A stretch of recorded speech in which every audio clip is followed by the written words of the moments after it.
গাছ থেকে পাকা টমেটো ছিঁড়ে খাওয়ার মজাটাই অন্য রকমের। পাকা পাকা পিওর টমেটো। টমেটো গাছে দেখেন পেকে পচে যাচ্ছে, তারপরেও খাওয়ার লোক নাই।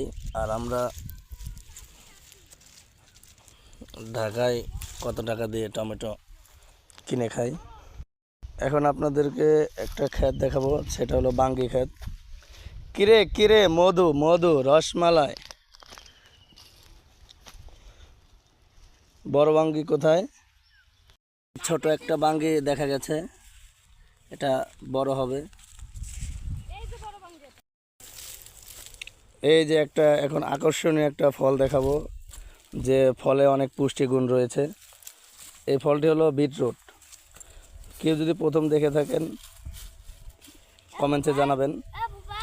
দেখেন পিওর ক্ষেত থেকে বিটরুট আমরা তুলে বাসায় গিয়ে এটা সালাদ খাবো।